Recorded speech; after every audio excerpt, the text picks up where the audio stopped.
Fala, Gabeira! Olá, esse é o primeiro podcast depois também do primeiro turno das eleições. Estamos entrando agora no processo final, no segundo turno das eleições. Então já há espaço para um balanço que não pode ser completo ainda, porque ainda faltam algumas coisas para serem entendidas. Ontem, falando para um jornal português, o Expresso, eu sintetizei assim o que aconteceu basicamente no Brasil. Eu acho que houve uma frustração de uma parte dos eleitores, sobretudo os eleitores do Lula, e essa frustração se deve, no meu entender, ao fato de que as pesquisas durante muito tempo traçaram um quadro que não correspondeu à realidade. Mas às vezes a frustração me parece também um pouco superior ao que a realidade autoriza. Em primeiro lugar, porque houve um avanço do bolsonarismo. Grande resultado no Senado, muitos senadores foram eleitos, sobretudo os senadores do Sul, do Sudeste, do Centro-Oeste. Houve também uma votação esplêndida em candidatos que foram ministros de Bolsonaro, candidatos pelos quais nós não daríamos tanto assim, como, por exemplo, o general Pazuello, que foi um péssimo ministro da Saúde, mas foi um dos mais votados no Rio de Janeiro para a Câmara dos Deputados. Da mesma maneira, o Ricardo Salles, que foi um péssimo ministro do Meio Ambiente, teve uma votação superior à da Marina Silva em São Paulo. Mas esse avanço do bolsonarismo e o resultado muito bom do Bolsonaro em relação às pesquisas não escondem um fato muito importante também. Ele é o presidente da República e, pela primeira vez na história, um presidente da República chega ao segundo turno em desvantagem de votos. A diferença de votos entre o Lula e o Bolsonaro foi de 6.200.000 votos. Há também algumas conquistas no campo oposto ao Bolsonaro que são necessariamente conquistas novas. Por exemplo, o deputado mais votado de São Paulo é do campo da esquerda. A deputada mais votada no Espírito Santo também é de esquerda. Não é? Em Brasília, o deputado distrital mais votado pertence ao PSOL. Então, são coisas que aconteceram. O PT também aumentou a sua bancada no Congresso. Mas, evidentemente, que o Congresso saiu mais à direita. Agora, eu me pergunto, quando é que o Congresso não foi à direita? O Congresso sempre foi à direita. Muitos bolsonaristas que estão entrando no Senado substituem senadores que são de direita. Portanto, essa composição, que é uma composição mais favorável ao Bolsonaro, ela não é estranha à história recente do Brasil. Esses aspectos nós precisamos registrar. Não é? Agora vamos ver o segundo turno. É possível, no segundo turno, que o Bolsonaro tire 6.200.000 votos de frente? Quer dizer, se esse espírito de decepção continuar, vai facilitar um segundo turno muito mais renhido, muito mais disputado, porque, evidentemente, como as pesquisas indicavam uma realidade e essa realidade não aconteceu, as pessoas acharam que começaram a sentir que a realidade escapa das suas mãos. Mas quem garante que as pesquisas são um instrumento completamente científico e um instrumento infalível de prever a realidade? Infelizmente, nós que trabalhamos com jornalismo, nós tínhamos que trabalhar com as pesquisas. O nosso material de trabalho eram as pesquisas. Mas ainda assim, em vários momentos, eu disse, olha, as pesquisas, eu como deputado, como candidato, em vários momentos, eu senti que, no meu caso, as pesquisas se enganaram muitas vezes. E se enganaram, sobretudo, nos últimos dias, né? Porque esses últimos dias são dias de crescimento, em que as pessoas tomam decisões muito rápidas e essas decisões, às vezes, surpreendem as pesquisas. No segundo turno, nós vamos ver agora o que pode acontecer. Há um fato importante, que o governador de Minas Gerais, Romeu Zema, que teve 56% dos votos, vai apoiar decididamente Bolsonaro. E o Lula ganhou por uma margem pequena em Minas Gerais. Será que essa margem vai desaparecer? O Romeu Zema deu uma entrevista que eu achei até sensata, dizendo que a votação em Minas, ela é muito o reflexo do Brasil. Existem partes de Minas que votam, por exemplo, o Sul, que votam mais próximas de São Paulo. Existem partes de Minas, como o Norte, que votam muito mais próximas do Nordeste brasileiro. É uma situação sociológica. Por isso é que Minas é o reflexo do Brasil. O Lula teve uma vantagem pequena em Minas e teve também uma vantagem pequena no Brasil. Pequena no sentido de que foi uma vantagem menor do que a esperada, a vantagem esperada para ele vencer no primeiro turno. Mas, de qualquer maneira, Minas e o Brasil foram bastante coerentes, né, no resultado. O que Minas reflete, o que Minas apresenta, acaba se tendo sua correspondência no Brasil. Como ele descreveu essa situação meio sociológica de Minas, fica muito evidente que o norte de Minas continuará se comportando como o Nordeste, né? E o sul de Minas continuará se comportando como São Paulo, por exemplo. Então, qual vai ser o resultado em Minas? É possível que ele tire, o Bolsonaro consiga muitos mais votos em Minas porque o Romeu Zema o está apoiando? Ou a situação de Minas, do ponto de vista de uma escolha nacional, é definida também por essas características de proximidade das regiões de Minas com outras do país?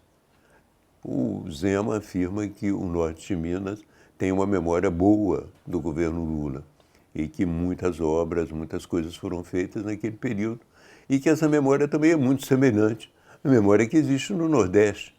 Então, para mudar esse quadro, eu preciso ainda ver como é que seria essa mudança. Mas há uma margem, evidentemente que há uma margem. Aqui no Rio de Janeiro, há também a disposição do governo em apoiar o Bolsonaro. Ele pode acrescentar alguma coisa, uma vez que ele ganhou no primeiro turno. E os seus oponentes aqui no Rio se desarticularam um pouco no primeiro turno. Mas isso não quer dizer que possa alterar muito, porque, evidentemente, os votos no Lula foram muito superiores aos votos alcançados pelo Freixo.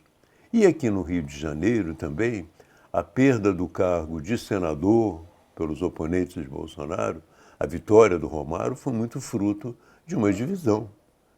Os dois candidatos, que são candidatos de oposição ao Bolsonaro, eles se dividiram. E a soma deles daria para derrotar o Romário. Então, mais uma história de derrota imposta pelos erros. Aliás, eu falei aqui sobre erros que são cometidos. As pessoas zangaram muito comigo, houve muitas críticas ao último podcast, porque apareceu uma referência a erros cometidos. Mas o que fazer? Os erros acontecem, eu não posso deixar de registrá-los. Resta saber agora, né, como se comportará também São Paulo. São Paulo foi, no meu entender, o grande erro das pesquisas. As pesquisas apontavam em São Paulo uma vitória do Lula. Não aconteceu, aconteceu uma vitória do Bolsonaro. Pior ainda, as pesquisas em São Paulo apontavam para o governo uma vitória, ainda que não muito grande, mas uma vitória do Haddad. Aconteceu o contrário, venceu o Tarcísio.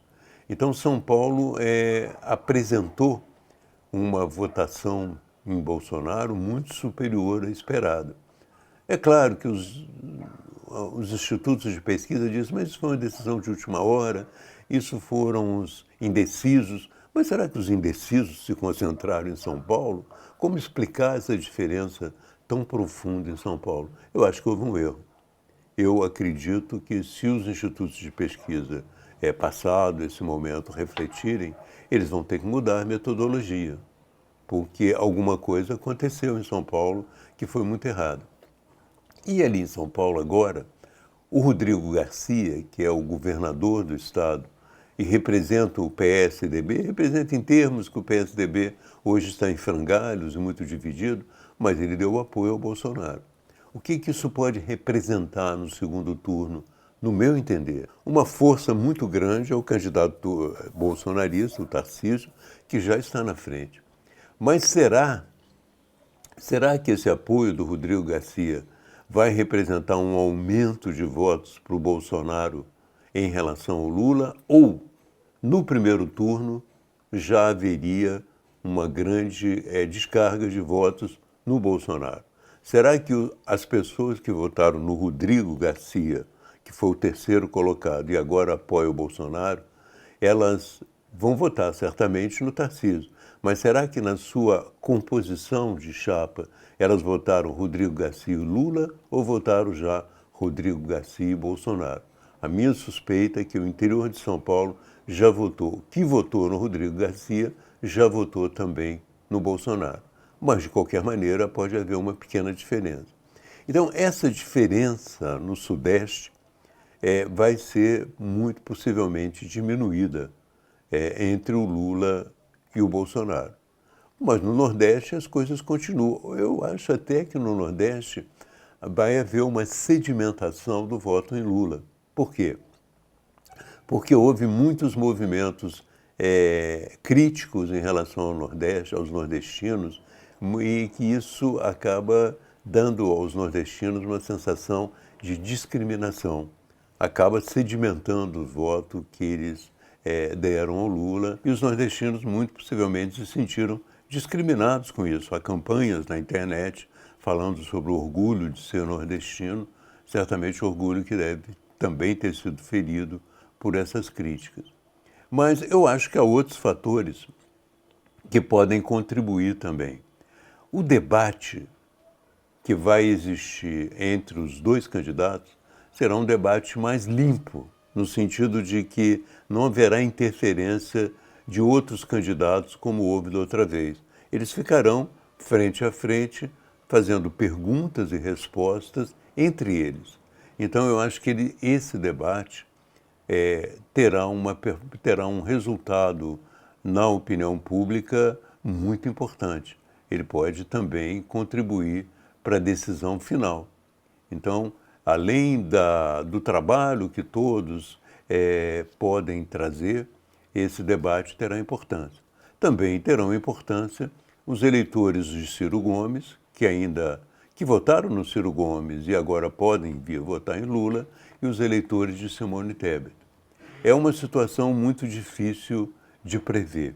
A única coisa que me parece interessante registrar é que, em primeiro lugar, depressão, quando o jogo ainda não terminou, não ajuda em nada. Né? Depressão não ajuda em nada. Críticas e exame crítico da situação tem um certo limite, porque você não pode parar para ficar se autocriticando no momento em que o jogo também continua. Então, é preciso que todas as partes estejam no jogo com a vontade de jogar e com a disposição. O que está acontecendo é o que acontece em alguns jogos de futebol, é muito frequente. O jogo termina sem solução, vai-se para um período de prorrogação. E quem tiver mais energia, quem tiver mais vontade, quem tiver mais disposição, acaba te levando vantagem nesse período de prorrogação. Essa é a perspectiva através da qual eu vejo esse segundo turno.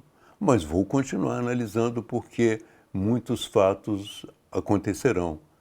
A campanha vai continuar.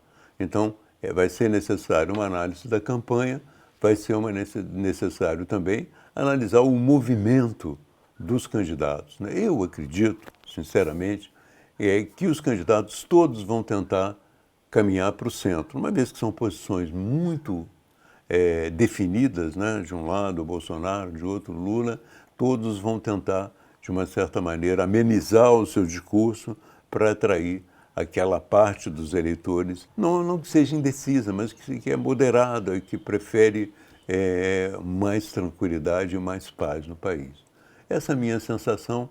Vamos vendo adiante como as coisas ficarão, e eu estarei aqui sempre fazendo esse podcast. Como eu disse, é um podcast sem grandes preocupações, sem grandes intenções de muita audiência, é apenas uma forma de tentar entender esse país tão complicado. Aliás, é isso que eu tenho dito. As pessoas dizem, puxa, o Brasil é um país conservador. Eu falo, olha, eu não acho que isso seja a forma de definir o Brasil. O Brasil é majoritariamente conservador, mas se você esquece esse majoritariamente, você suprime o outro lado do Brasil que não é majoritário e que é muito importante, o lado dinâmico, inquieto. Depois, como explicar para um estrangeiro, né, que o Brasil é um país conservador, mas o candidato de esquerda teve 6.200.000 votos a mais do que o outro. Há 3 índias no parlamento e 2 mulheres trans. Que país do mundo poderia ser classificado unicamente como conservador com esse panorama tão diverso e tão complexo?